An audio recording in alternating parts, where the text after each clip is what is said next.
Ryan, looking sharp. Look at you, buddy. Sometimes, I got to do a little something, That's a something. little something. Whoa! Nice. What's up? What up? Big money. Okay. What's up, man? She forgot to record that sit for me last night, huh? Bro, you didn't even want to see it, bro. I promise you, this sit was probably 2.5 hours, bro. Oh, that's how long the one was that I sent you, I think. Oh, well, I didn't even watch it yet. So thanks. I'm going to have to skip the intro. Yeah, for sure. Dude, like it was it starts off like, all right, if this is about insurance, let's just get it over with. We're not interested. So that's what I had to start with. And then we get to like whole term and then learning, and then the husband couldn't qualify, but then the wife wants something, and the husband's like, I don't even know if I should have put it through because I feel like he might talk her out of it, but I don't know yet. One legs or no nose. They were both there. He just was. I get it. He was getting in her ear. Yeah, fuck it, man. I'm sorry, my language, but like these husbands sometimes, man, they're just like. You know that one guy. Like, yeah, we don't need the child safe kids. I'm protecting the kids over here, buddy. Click. You know what I mean? I'm like, well, man, I'm just trying to do you a favor. Your wife requested something, Like, hey, I'm not, it's nothing big deal. If you're with the kids 24/7, all right. Like, okay. Hey, Mace, I made my own iced coffee today. Bruh. I thought about you. You know I'm on it. I need to get one of those cups like that. I'm using like a regular cup. I don't know what this is. Bruh, but I'm bougie as hell. My mom bought me this, so I had to throw it cold. That's dope. I don't have an ice maker machine, so I got to conserve my ice. Bro, but let me show you something before we start. Look, bro, it's an iced coffee maker. It's called Mr. Coffee. All you do is put like the coffee up top, fill it with water, and put ice in your cup. Boom, and it doesn't even come out steaming hot. I'm gonna have to get one of those. So this really gets us right. What's up, T Money? I'm giving a little introduction on my sales pitch. Just iced coffee. I love it. Look at this guy. I just had that shirt on yesterday, Tommy. Network. We'll get Mason a job on the Home Shopping Network. Make sure you stir it. See how much ice you need, Jay. If you don't hear it in the cup, you need more.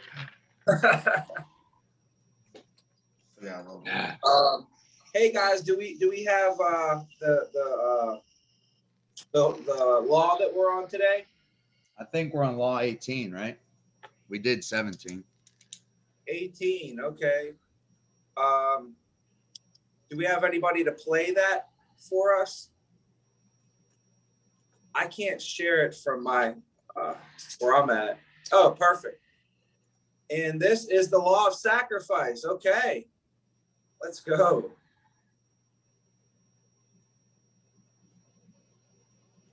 Law number 18 is the law of sacrifice. And the law of sacrifice says a leader must give up to go up. In fact, I can remember several years ago now doing a leadership lesson entitled, You Have to Give Up to Go Up. And into that lesson, I can remember my outline because it was very simple. I said, first of all, and it was about getting up the top, but I said, first of all, you have to get up to go up. Because I know all kind of people, they're still in bed. You know what I mean? They're still in bed. They haven't realized, you probably ought to get out of bed before you can be successful. You got to get up to go up. That's step number one, get out of bed.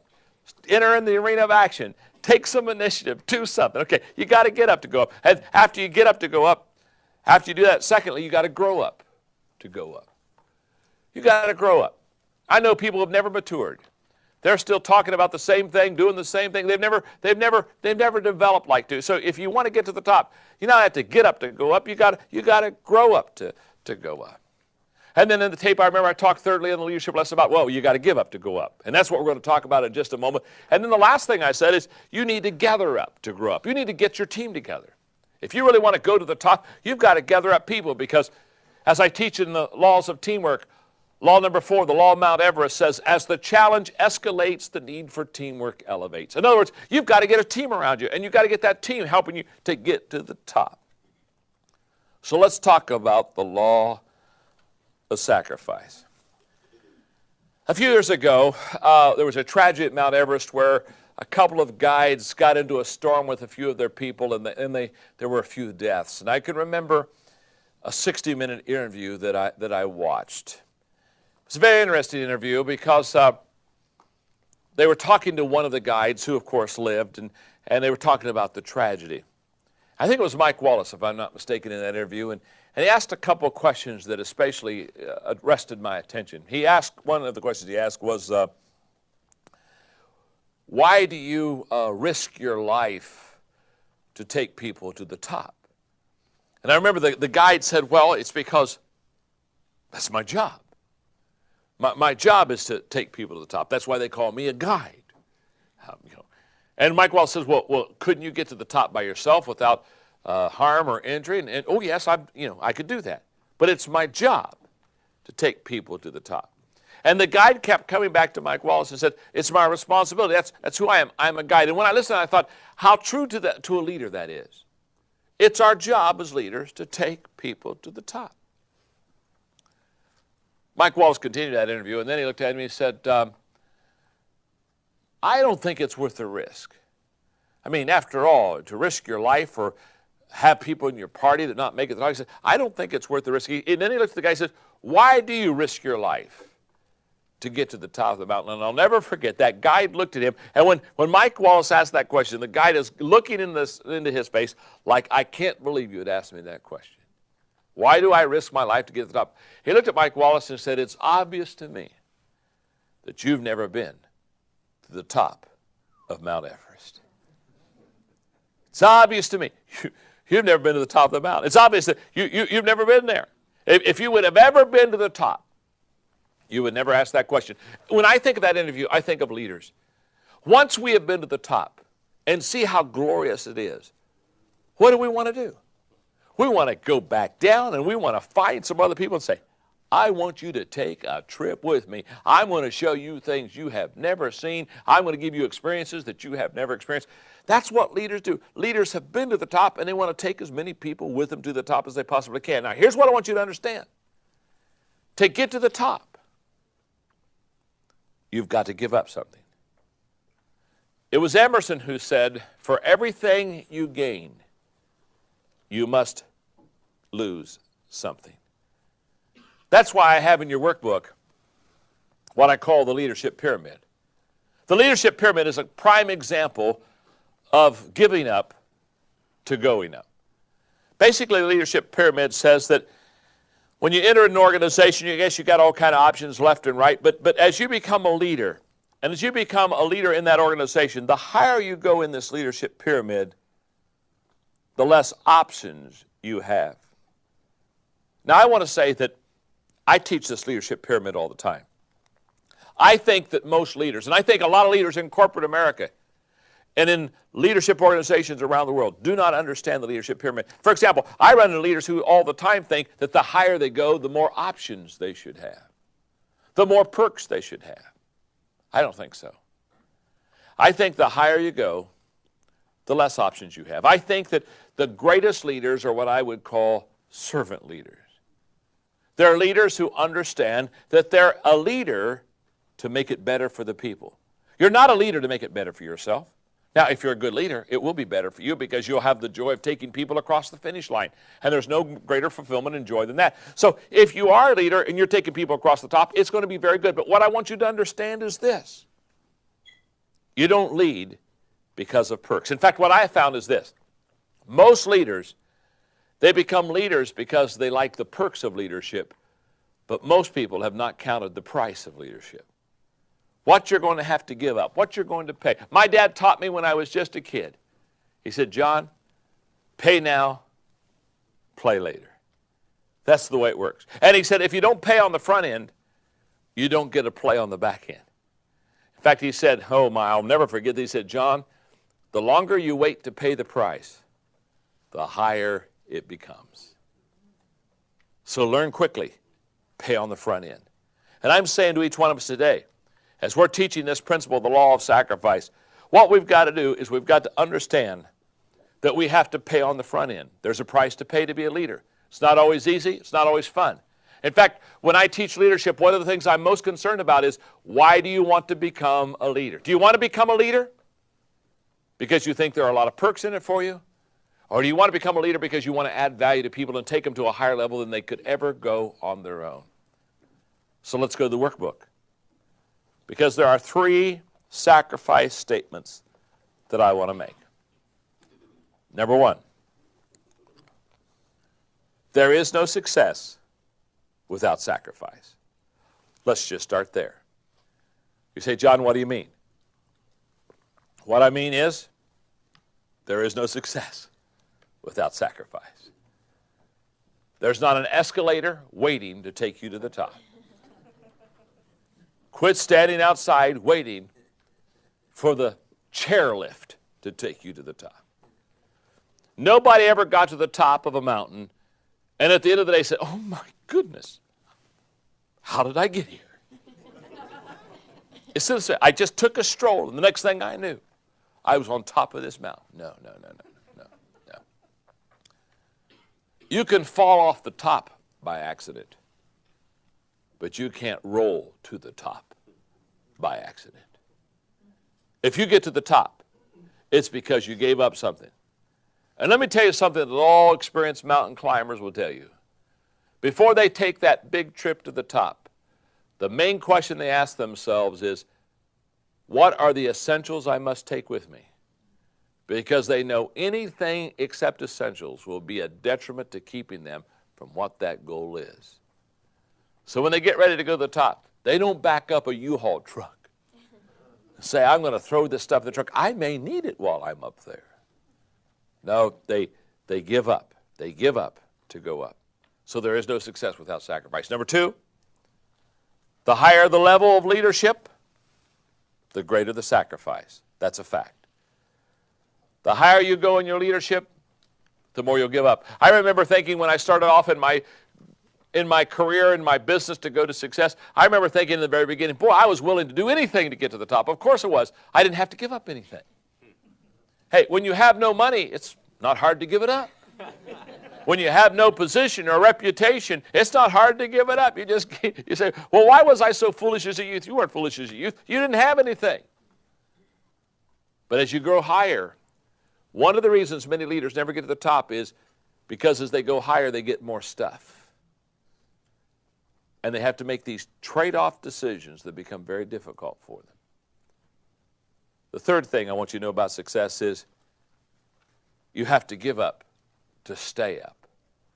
You not only have to give up to go up, once you get on top, you have to give it up. The reason most sports teams can do consecutive world championships is because after they win their first world championship, all the players go on the chicken banquet tour. They spend the next year getting fat, telling everybody how they did it last year. And you don't reproduce yourself by telling your story. You reproduce yourself. You stay on top by giving up continually. About 5 years ago, I did a lesson that really fits this whole law of sacrifice. It was entitled 10 Trade-Offs Worth Making. And I was at a very important part of my own career where I was 50 years old. And I was going to have to make some major changes, and I was going to have to give up some major wonderful perks and things I had in my life if I wanted to go to the next level. And I can remember that day as I sat down at my desk with my legal pad and I began to look at the trade-offs. Trade-offs such as I was willing to give up affirmation. People tell me what a good job I was doing for accomplishment to get to a next level. I was willing to give up financial gain for future potential. I was willing to give up immediate pleasure for personal growth.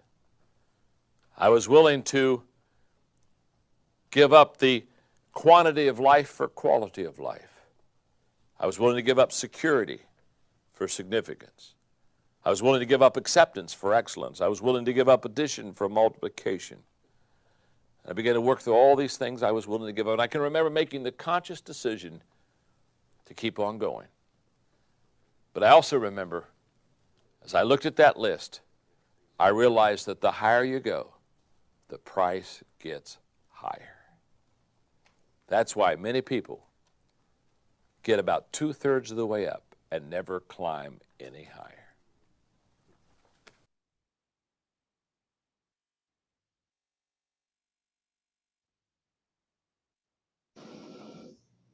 All right.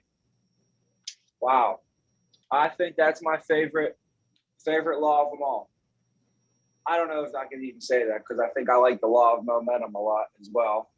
The law of explosive growth, that was another favorite one of mine. But man, this one hits home. Hopefully some of you guys hit home with you. I like the, giving up the quantity for the quality, like with my family, if I started this business and I wanted to have quantity of time with my family, I could have spent every single night with my family. But you want to know what we would be doing? Sitting at the house. Because daddy ain't working. So daddy's home all the time, but we're just all sitting there staring at each other every single night, right? So you give up that quantity of time for quality of time. I don't need to be there every second, but the seconds that I am there, the minutes that I'm there are going to be more quality versus the guy who's home all the time, but they can't even afford to go on a vacation, right? That's kind of how that hit with me.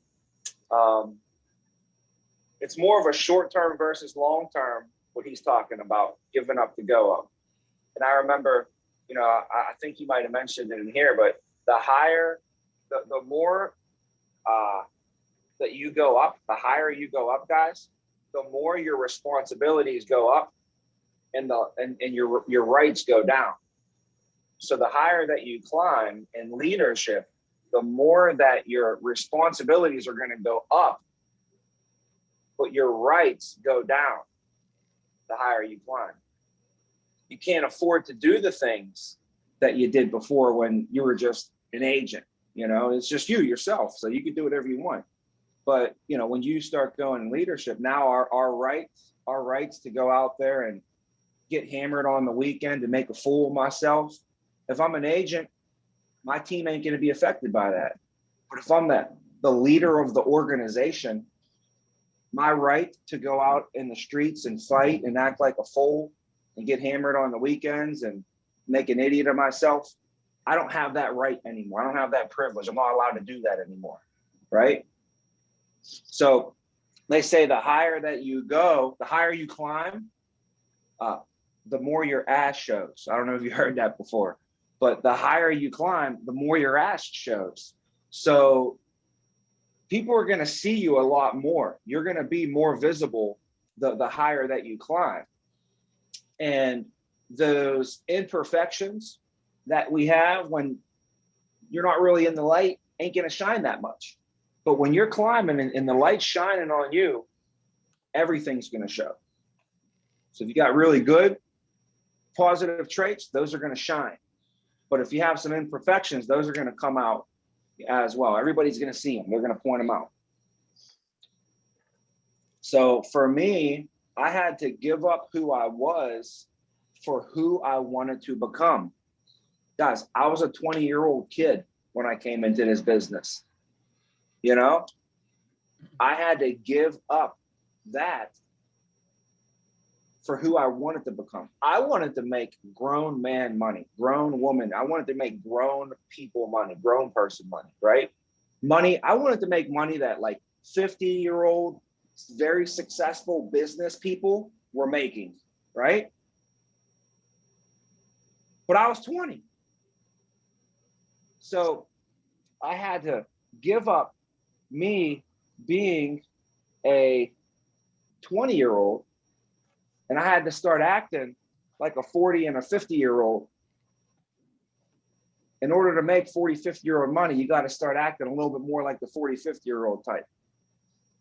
Not everything, but there's some mentality things I had to give up that I wanted to hang on to a little bit longer, to be honest with you. I wanted to still live my 20s. I wanted to still act like a 20-year-old, you know? I wanted to act, all my friends were acting like 20-year-olds. But I had to start acting like a 30-year-old. I had to start acting like a 40-year-old. And that's the sacrifice that I made. And I wasn't missing much anyways. Me personally, I'm lucky that my parents let me drink in high school. So I got that shit out of my system when I was 16, when I was 17. I did enough beer bongs. I did enough cake stands. And I threw up in my bathroom so many times when I was 16, 17, and 18. By the time I went to college, it was old news for me. I saw all these kids going to college and their parents never let them do anything. They were getting alcohol poisoning. They didn't know how to handle themselves. You know? You guys probably know what I'm talking about. So by the time I got to my 20s and I graduated college, I was already going to the bars. I was going to the bars when I was 18. I had a fake ID. So I went to the bars when I was 18, when I was 19, when I was 20, when I was 21. By the time I'm 22, I was over it. So I didn't need to get all that out of my system. So maybe just for me, I'm just looking back, being a little bit of self-reflective openly with you guys on a call here today. But for me in my 20s, maybe that's one of the reasons that allowed me mentally to say, I don't need to do this 20-year-old bullshit. You know, my 35-year-old self, when I have a wife and kids, is going to thank me for what I did now. I have friends of mine right now that have wife and kids and they got to work and they're barely scraping nickels together to pay the bills because in the 20s, they didn't sacrifice like I did, you know? So I had to win that battle all the time. That was a quote that I probably said to myself a lot. You got to give up who you are for who you want to become. You know? That one really hit home with me. So, but let's go around. Does anybody have anything that stood out to them that they'd like to bring to light from the John Maxwell this morning? Yeah, I'll start us off right. So I like basically what you said, kind of just in his words, is pay now, play later.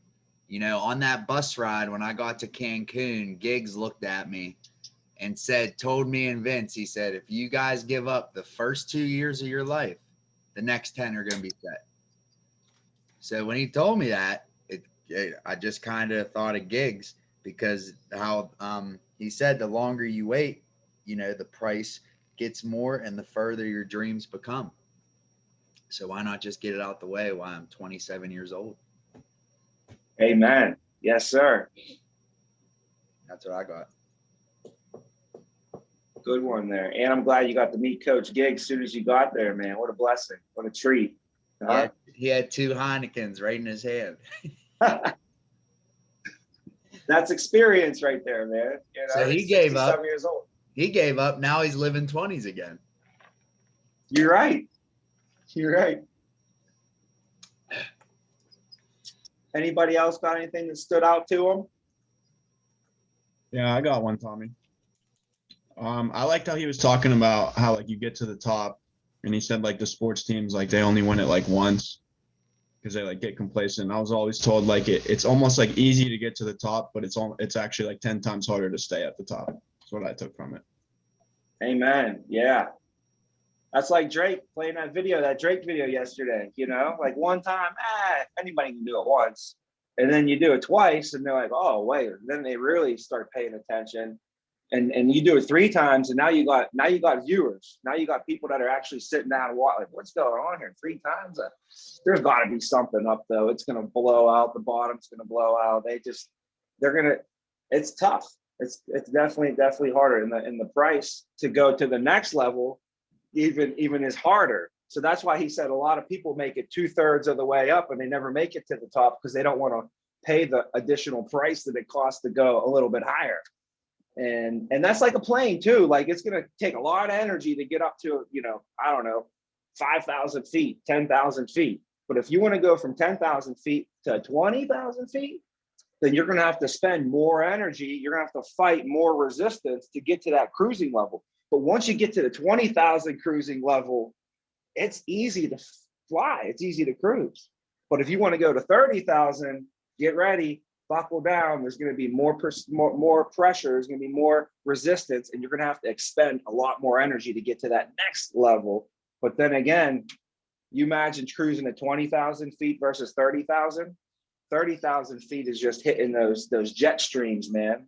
And that's how you can hit a jet stream and just glide out and fly by everybody. What did I was going to go into the thing with Michael Jordan. What was it called?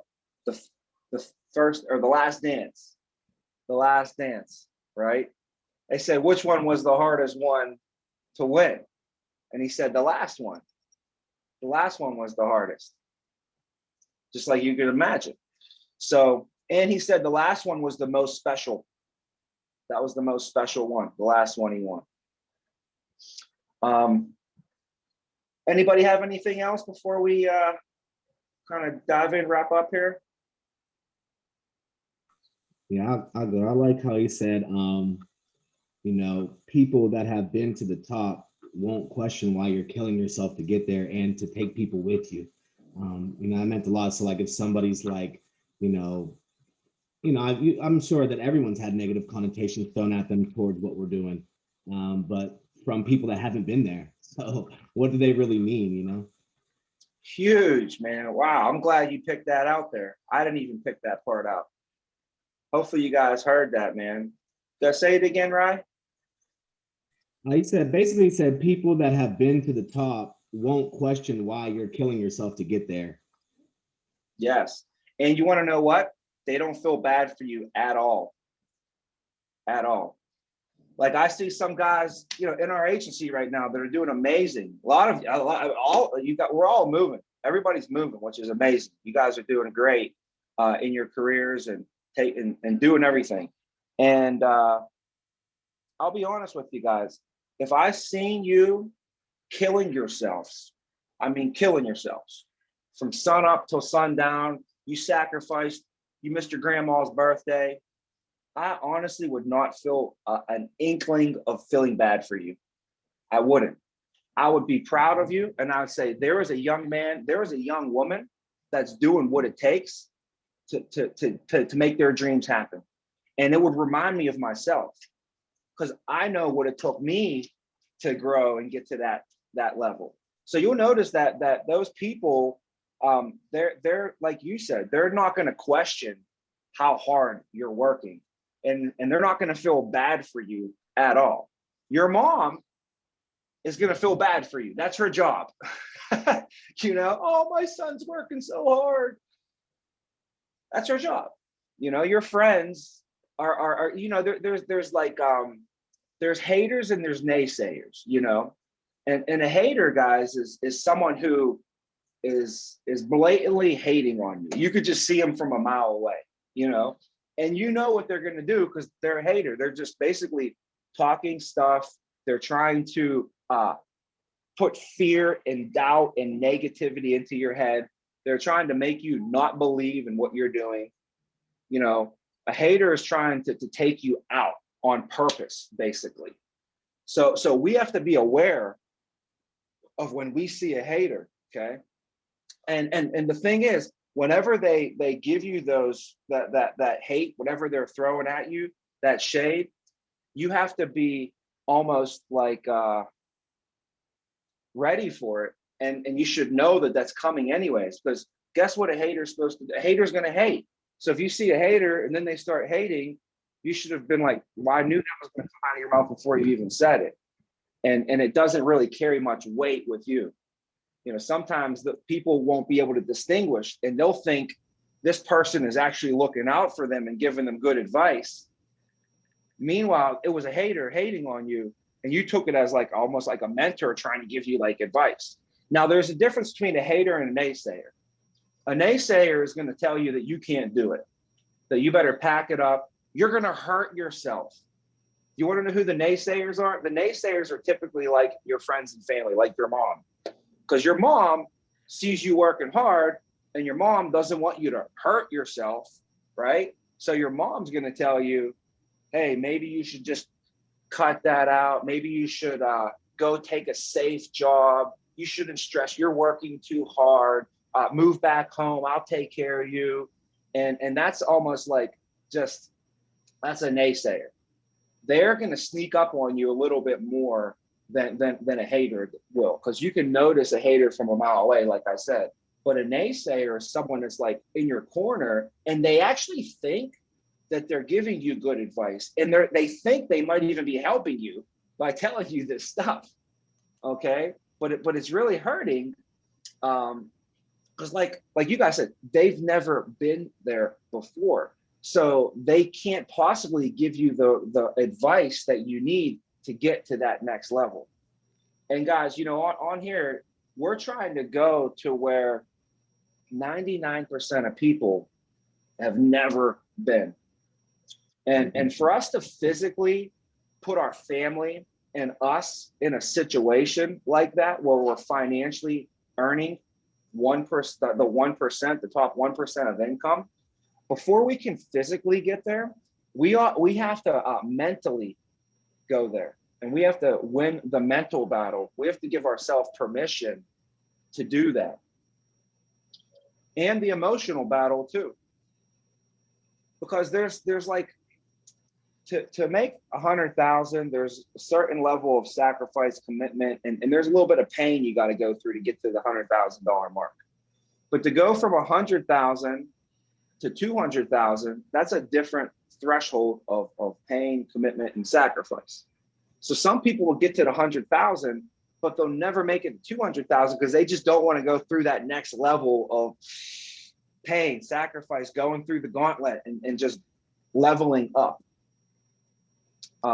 The good thing is most of it's not really a physical as much as a mental and emotional growth that happens when you grow from 100 to 200,000. Your body physically doesn't really change much, right? What changes is our mental habits, because the mental habits that a person that earns $250,000 has is different than the person that earns 100,000. So it's a lot of mental and emotional habits of the way that we do things, the way that we react to things, versus how someone who makes 100,000 reacts to certain things. So there's fear and faith that we can be going off of. And when you play a game and you're playing it out of fear that you're going to play weak. You're going to play weak. For instance, like let's say I'm fearful and I don't have a lot of confidence in my team and I'm a coach. What kind of plays are you going to call for your team? You're going to call conservative plays, right? You don't want to throw an interception, so you're just going to do a little handoff up the middle. It's you ever watch football and it's like 3rd and 13, and I'm like, we got to go for it. We got to pass. We got to try and get the first down. And the coach will end up calling like a run play up the middle. That's because he don't have any faith in his team that they're going to get the first down. And he's like, I don't want to turn it over. Let's just hand the ball off, get 3 yards, and punt the ball. Or they do the old draw play. How many times did you ever see your favorite football team run a draw play on 3rd and long, and it just makes you upset? Right? Come on, we got to go for it, man. So that's having faith in your team. If you're playing out of fear that you're not going to score, you're playing out of fear that you don't want to throw an interception, then you're going to be playing out of weakness, and you're going to end up making weak play calls.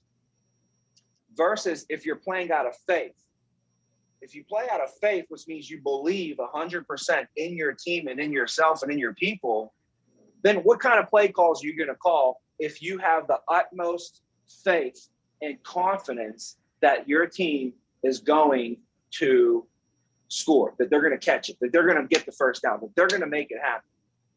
Then you're going to play you're going to make a different play call. You're going to call a more aggressive play call, right?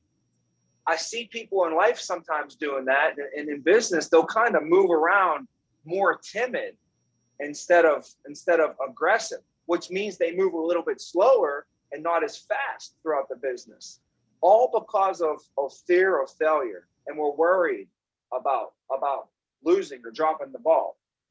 So a big mental battle that I've had to develop a habit of doing is catching myself whenever I'm starting to think weak.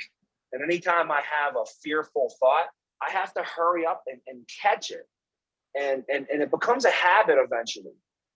So if you don't develop a habit of checking yourself mentally, sometimes you'll go down a rabbit hole where you automatically you're like, oh no, what if they don't buy from me?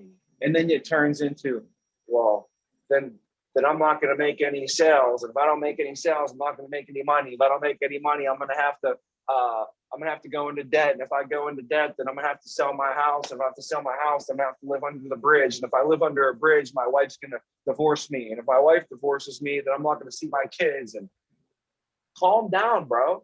You just had one person that told you no. You get told no one time, and all of a sudden mentally you're living under a bridge panhandling for the rest. You're like, come on, man. You got to have some faith, so people will get that and they'll start going down these crazy. But the thing is, if you have that habit of checking yourself mentally, as soon as you even close, like as soon as you have that first thought, you cut it off immediately and you go back into the faithfulness and back in the favor and back into believing it into strength. And you start game planning scoring versus not game planning. What's going to happen when I lose this game? And you're already planning out the speech for the press because they're all going to be asking you why you lost. And you're planning out your speech and telling everybody all your excuses of why you lost. We just turned the ball over one time. The game ain't over. That was a big thing for me in the business and in life, guys. In life, you're going to have situations where you're going to need to have a lot of faith, okay? And if you don't develop those habits now, when it comes time for you really to dig deep, and they're not going to be there. The habits, like just like working out. It's like working out. You work out so that when it comes time to it, you're going to be strong enough to lift whatever that is. But if you don't keep working out, well, you don't need it. Like I don't need the strength now, but if a dresser fell on my son, I'm going to need the strength to lift it off. Okay. And if I didn't do all the workouts for the last 3 or 4 months, when it come time for me to actually need my strength, I'm not going to have it because it's not going to come automatically, just boom, when I need it. So the mental strength that you're going to need in your life, it's not just going to come when you need it. You're going to have to build up for that over time so that when it does come, you're strong enough to handle that. You've developed the habits of practicing faith over fear. So this couldn't be more prevalent that, when my son was in the hospital, when they're telling me he's had 3 open heart surgeries and it's not a good situation for a little baby to have open heart surgery. It's very crazy. And during that situation, guys, I couldn't control anything. I can't control that, right? Who's in control? God's in control. The doctors are in control. The nurses are in control. I had no control over that at all. right? So when I got into a situation where I have no control over it, the only thing I control is my faith and the way that I thought about the situation. It really helped me when my son was in the hospital and I needed to maintain the highest level of faith.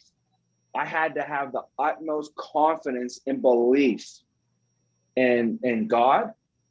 And I had to have the utmost confidence and belief in that he was going to have his hand on the doctors and the staff and the nurses and the whole entire situation. I had to trust and have faith that his hand was going to guide the situation.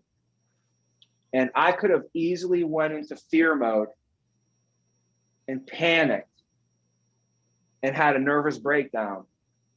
And I would have been useless to everybody around me. So instead, thankfully, I've been in many situations in life, and especially this business, to where it comes down to the wire. And you just got to have faith that it's going to happen. And you keep doing the right things, and you have faith.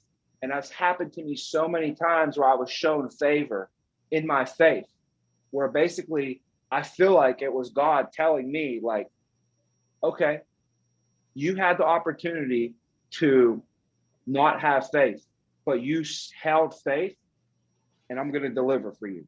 And so many times he's delivered at the last second. Not always when you want it, but when you need it, delivers. All because I never doubted him or the system or the situation or the people.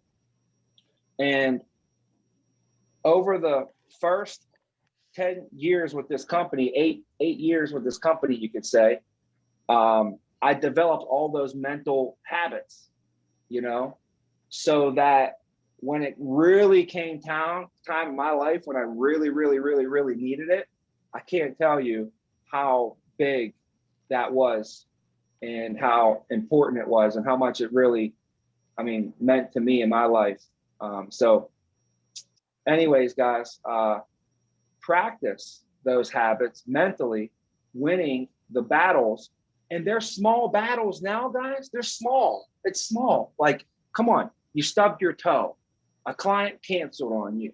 You had a no-show, you know, you had a bad, whatever these small battles that you win now, they're going to build and make you so much stronger that when one of the big battles come in your life, when the big battles come into your life, you're going to be able to handle it.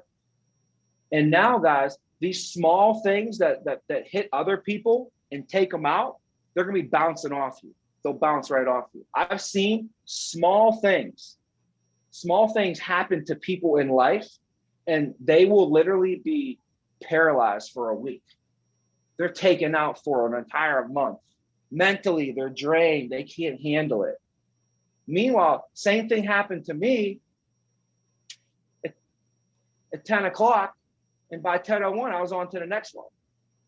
Because I've just built up over time these calluses and these habits of knowing that it's not what happens to you, but how you react to happens what to you. What would I say? Life is 1% what happens to you and 99% of how we react to what happens. I'm telling you guys, it's not how we act, but how we react. And the cool thing, guys, is we have the ability to choose our own response. So I did a message one time, and it just so happened to be called the freedom of choice, which is my favorite thing in the planet Earth. I love the freedom of choice certificate, guys. It's the greatest thing ever. So I did a message called the freedom of choice. And basically, if something happens to you, you have the ability to respond. So you can even call that response ability, right? We all have responsibility, and that's the ability to respond. But the thing is, who chooses our responses to these situations that happen? Who chooses these responses? We get to choose our responses. So essentially, we have the freedom of choice. Nobody controls me. Nobody tells me how I'm supposed to feel or how I'm supposed to act. Nobody has a remote control and is like, oh, it's raining, so let's push the sad button for Tommy and make him feel sad today. Nobody controls the way I feel, or act or respond. So sometimes you ever hear somebody go like this, oh, he makes me so mad. You ever hear that? Like, or, he's really making me, really? How did he make you so mad? Did he have a remote controller and he's pushing the mad button on you right now? Right? How did he make you? Nobody made us feel or do anything, right? And when we really realize that, and we stop giving our power away to others, because when you say he makes me mad or she's making me sad, or now you're giving power to them. And same thing when you say he makes me happy or she makes me happy. Well, why is that person responsible for making me happy? I'm not giving my power to them, So, and leadership, guys, you're going to have tons of stuff happen. Your agents and your team are going to have tons of stuff happen to them. And as a good leader, we have to make sure that we stay mentally in check so that we can help our team have the proper responses to what happens to them. So I don't want to keep us too much longer. What a great message we went over today. Can I say one thing to everybody? Yeah. Anybody got anything else for sure? But we could wrap up for sure after this. I got one thing I want to show all the leaders that I got for everybody. One thing. Give me 1 second. Yeah. How about what you got on the board there? No means next opportunity. Love it. Can you hear me right now? Yes. Listen. Let's see what Mason got. We're all stepping in fucking leadership role, okay? If you need a neck up from the checkup, go get it. And if you can't lift that fucking dresser up, then you better go get that too, baby, okay? It's time to step up. Let's go. Come on, boys. Let's go. Love it. Yeah, let's get it, Mason. Let's go. Hey, let's embody some spirit today. Let's go have some fun and let's bring some energy into today, guys. Love you guys. Appreciate you guys. Let's make it happen. Yo. Come on, big mates. Thank you. Thank you. Yeah.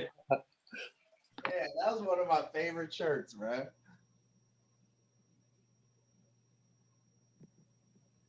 Sacrifice creates opportunity, bro. Yeah, well, I just sacrificed the fuck out of this shirt, so. Oh my God.